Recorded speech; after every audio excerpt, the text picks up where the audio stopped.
Well, here we are again. It's been 3 months since I last talked about Sprunki and its creator. You'd think that after a considerable amount of time, like these past 3 months, things on YouTube would have calmed down, or at least lost some intensity, right? Right? Of course not. Nothing has calmed down. In fact, I'd say things have only gotten worse, except for Nyanko, who luckily is doing much better now that he's distanced himself from Sprunki, though he still mentions it in his community posts. So, in that sense, things have settled down. That's good, right? Yeah, sure, all well and good, but the issue I touched on in my last video about brain rot has only gotten worse, degenerating more and more, and honestly, I don't even know what to expect anymore. But let's not get ahead of ourselves. Let's talk about how things have gone downhill, though I'm sure most of you watching already know about the trash content circulating around Sprunki on the platform. But hey, I'm sure there's still something interesting to discuss. I hope.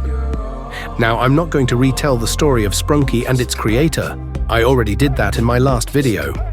What I do want to add, though, is that the channel Bad Parlo has been deleted for a couple of months now, so hey, that's a win at least.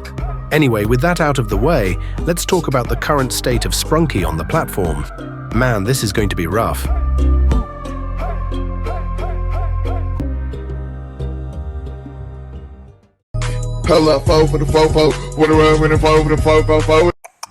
By the time I uploaded my video, Sprunki and its creator, there was already low-effort content about it, and it was in its expansion phase. But as of now, this type of content has reached what I like to call its peak era. In my opinion, we've hit the absolute maximum level of stupidity and garbage content, brain rot at its finest. I genuinely can't imagine how this content could possibly get any worse. But okay, let's do a little recap of the current state of this awful content. First off, we still have Benjik Scarlet making their crappy songs. They even role-played going to jail because their so-called evil haters accused them of something. I don't know what, and I don't care. The point is, this guy is still around, posting the same nonsense as always. Several YouTubers who cover brain rot content have already talked about this, so if you're interested, you can check out their videos.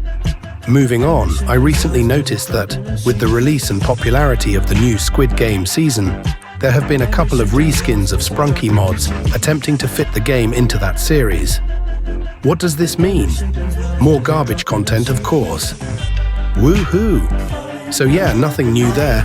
Another thing I noticed is that a lot of these brain rot channels, besides posting about Sprunki, also upload content about the latest Poppy Playtime chapter. Obviously, I just wanted to mention that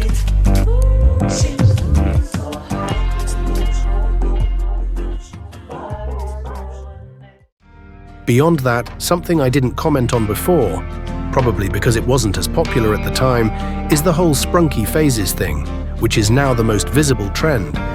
Because of course the little kids game has to be super scary, meaning more gore, more blood, more blood. Oh, look how terrifying Sprunki Phase 69 is, dude. Ah. And naturally, with these so-called phases came problems, because some of them are literally just reskins of other incredibox mods. For example, Phase 5 uses most of the sounds from the Yubin Niku 1 model. From what I've heard, the original mod was made and promoted as a reskin of that mod, but when it got popular, people just slapped the Sprunki Phase 5 label on it and ran with it. That's really messed up because it takes visibility away from the original mod and makes people think it's just a copy, even though it came out almost 11 months ago. The same thing happens with other phases, stealing sounds from tons of incredibox mods and cramming them into these crappy mods that don't even sound good. Just look at Phase 6, dude, it's even animated with AI. This is just sad at this point. There are plenty of videos proving these thefts, so yeah, it's definitely confirmed.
Anyway, this whole topic irritates me, so let's move on to the last one, which is by far the worst of all.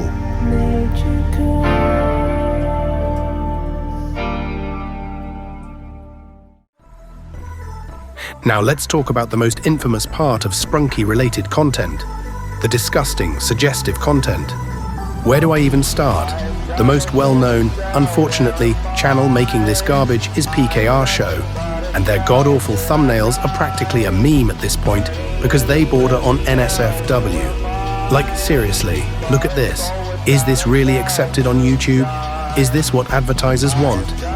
Seriously, even though this person hasn't uploaded anything for 2 weeks now, there's always someone else copying their content, so of course it never stops. All this guayat, cinemod, fetish-type crap, it's repulsive. The game attracts kids, that's obvious. I don't know if the people watching, or worse, subscribing to this kind of content do it on purpose or just out of morbid curiosity. But the reality is, they're most likely under 12 years old, and being exposed to this kind of disgusting content at such a young age is seriously messed up. And what does YouTube do? Nothing, as long as they keep getting views, right? Now, I do want to clarify that there is good, harmless content out there. There always is. It's just that, unfortunately, the bad stuff always stands out more than the good. These animations, as crappy as they may be, don't harm anyone. This other stuff, on the other hand, not only rots kids' brains, but actively corrupts them. So yeah, great stuff, right? Okay.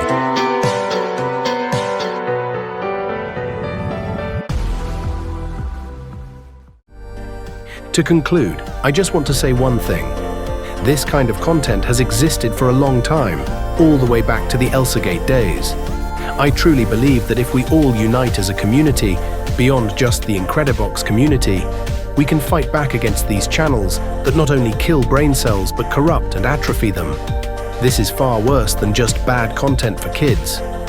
People like PKR Show are taking advantage of a kids' game to profit on Patreon by selling disgusting Sprunki content, easily accessible to children. I know it might sound repetitive, but it is what it is. Sooner or later, this has to stop. There's already a buzz on Twitter about the inappropriate ads featuring Sprunki, and even some that don't involve Sprunki, but that's another topic. I just hope something gets done, so communities and fandoms can be safe from this disgusting, fetish-filled content farming. This is my stance, and from the bottom of my heart, I truly hope justice is served. Nyanko deserves it. Well, thanks so much for watching this video. If you liked it, give it a thumbs up.